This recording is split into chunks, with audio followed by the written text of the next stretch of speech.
भाजपा आमदार राजू तोडसाम यांच्याकडून उपमुख्यमंत्री अजित पवार यांना भावपूर्ण श्रद्धांजली वाहण्यात आली। भाजपा आमदार राजू तोडसाम यांच्याकडून उपमुख्यमंत्री अजित पवार यांना भावपूर्ण श्रद्धांजली वाहण्यात आली। अजितदादा पवार यांच्या अपघाती जाण्याच्या संपूर्ण महाराष्ट्रात शोककळा पसरली आहे, अशी प्रतिक्रिया भाजपाचे आमदार राजू तोडसाम यांनी व्यक्त केली। महाराष्ट्राचे उपमुख्यमंत्री आदरणीय अजितदादा पवार यांचा सकाळी झालेल्या विमान अपघातात दुर्दैवी मृत्यू झाला। या महान नेत्याने आपल्या कार्यकर्त्याच्या मनात कायमची छाप सोडली आहे। आर्णी विधानसभा क्षेत्रातील भाजपा आमदार राजू तोडसाम यांनी दादांवरचे प्रेम व्यक्त करत भावपूर्ण श्रद्धांजली अर्पित केली।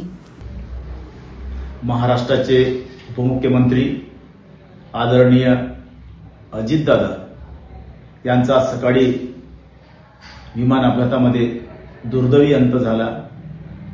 ते आपल्यामधून निघून गेले। अशा या महान नेत्याला संपूर्ण महाराष्ट्र कधी विसरणार नाही। माझ्यासारखा कार्यकर्ता हा दादांवर प्रेम करणारा कार्यकर्ता होता आणि म्हणून दादांचे अनेक प्रसंग माझ्या मनामध्ये आजही आहे, उद्याही राहील। अशा या स्पष्ट व्यक्तिमत्व असलेल्या वक्त्याला, राजकीय नेत्याला महाराष्ट्रच नव्हे तर दादांवर प्रेम करणारा महाराष्ट्राचा बाहेरचा सुद्धा कार्यकर्ता आज खचून गेलेला आहे।